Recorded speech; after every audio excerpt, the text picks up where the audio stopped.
Imagine finding footprints in the snow leading from the dark woods to your home, but no footprints leading back. Now imagine discovering that someone has been living in your attic. This isn't a horror movie. This is the true story of the Hinterkaifeck murders, Germany's most chilling unsolved crime that will make you question everything you think you know about safety. Today we're diving into one of the most disturbing unsolved mysteries in European history. 6 people brutally murdered on an isolated farm, strange occurrences for months beforehand, and a killer who vanished without a trace. This is the story of Hinterkaifeck, a case so bizarre that even after 100 years, investigators still have no idea who did it or why. Before we begin, make sure to hit that subscribe button and ring the notification bell, because we cover the darkest mysteries and true crime cases every week. March 31st, 1922. Picture this: a remote farmstead in rural Bavaria, Germany, about 70 kilometers north of Munich. This isn't just any farm. This is Hinterkaifeck, an isolated property between the towns of Ingolstadt and Schrober. The name literally means behind Kaifeck, referring to the small hamlet it was located behind. Living on this farm was the Gruber family: 63-year-old Andreas Gruber, his wife Cecilia, their widowed daughter Victoria Gabriel, her 2 children, 7-year-old Cecilia and 2-year-old Joseph, and their maid Maria Baumgartner, who had only been working there for a few days. But here's where things get really creepy. In the months leading up to that fateful March evening, Andreas Gruber had been telling neighbors about some very disturbing incidents.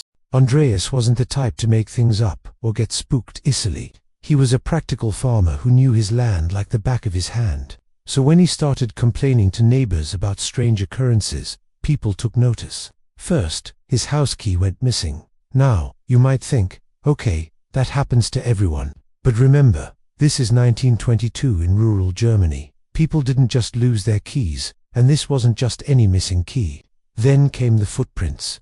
Andreas discovered footprints in the snow leading from the dark woods behind his property, across his yard, and right up to his barn. But here's the thing that made his blood run cold. There were no footprints leading back into the woods. Think about that for a second. Someone walked from the woods to his barn and never left, or at least never left the way they came. But it gets worse. Andreas also reported hearing footsteps in the attic at night. Footsteps when everyone in the family was accounted for downstairs.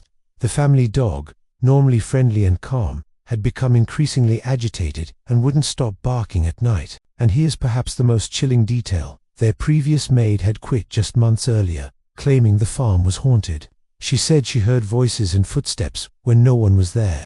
March 31st, 1922 started like any other day on the Hinterkaifeck farm. The family went about their daily routines, probably still unsettled by the strange occurrences but carrying on nonetheless. None of them knew they were living their final hours.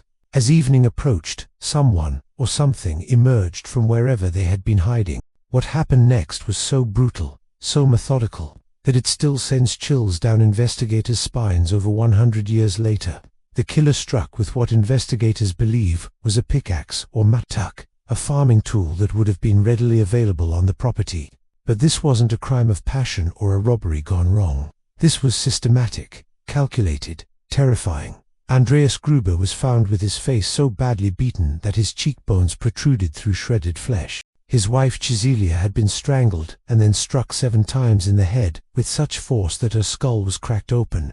Their daughter Victoria, their granddaughter, little Joseph, and the new maid Maria, all brutally murdered with the same weapon. But here's what makes this case even more disturbing. The evidence suggests that whoever did this didn't just kill and run. They stayed. For days, neighbors noticed that no smoke was coming from the Hinterkaifeck farmhouse chimney. Mail was piling up. The children hadn't been seen. In a small rural community where everyone knows everyone, this was unusual. Finally, on April 4th, 4 days after the murders, neighbors decided to investigate. What they found when they pushed open that farmhouse door was a scene of absolute horror. The bodies were scattered throughout the property, some in the barn, some in the house. But what investigators discovered next would make this case legendary for all the wrong reasons. There were signs that someone had been living in the house after the murders. Food had been eaten from the kitchen. The cattle had been fed and cared for. Someone had been using the fireplace. Neighbors had actually seen smoke from the chimney in the days following the murders. The killer hadn't just committed these brutal murders and fled. They had made themselves at home for days, sleeping in the same house as 6 decomposing bodies, eating their food, living their life. What happened next was a textbook example of how not to handle a crime scene. Remember, this was 1922. Forensic science was in its infancy, and rural police weren't trained for anything like this. Before investigators could properly examine the scene, curious neighbors and locals had trampled through the farmstead, contaminating evidence, moving things around, essentially destroying any chance of finding crucial clues. Over the years, the case would be reopened multiple times.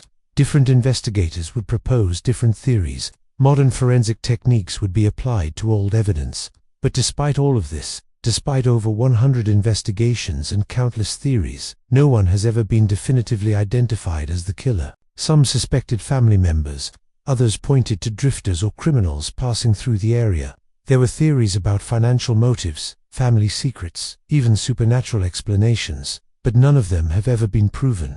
Over the decades, several theories have emerged about who might have committed these murders. Theory 1, the family secret theory. Some investigators believed that Victoria's father-in-law might have been involved, possibly connected to rumors about inappropriate relationships within the family. Theory 2, the drifter theory. Perhaps a vagrant or criminal had been hiding on the property. Remember those footprints and the sounds in the attic, and when discovered or confronted, turned violent. Theory 3, the neighbor theory. Could someone from the local community have harbored a grudge against the Gruber family? But here's the problem with all these theories. None of them fully explain the evidence. None of them account for why the killer stayed for days after the murders. None of them explain how someone could commit such brutal crimes and then simply vanish without a trace. Even in recent decades, investigators haven't given up. In 2007, the Bavarian State Criminal Police Office reopened the case using modern DNA analysis techniques. They examined evidence that had been stored for decades, hoping that modern science could finally solve this century-old mystery. But even with advanced forensics, the case remains cold. The killer left behind no definitive DNA, no fingerprints that could be matched, no clear motive that investigators could pursue. Today, the original farmstead of Hinterkaifeck no longer exists. It was demolished years ago. But the mystery lives on as Germany's most famous unsolved murder case. What makes this case so haunting isn't the brutality of the murders or the fact that they remain unsolved. It's the psychological horror of knowing that someone was watching this family, possibly living in their attic, planning something terrible. And then after committing these horrific crimes, they had the cold calculation to stay for days, living among the bodies. The Hinterkaifeck murders remind us that some mysteries may never be solved, no matter how much time passes or how advanced our investigative techniques become. Somewhere out there, the truth about what happened on that remote Bavarian farm died with the killer.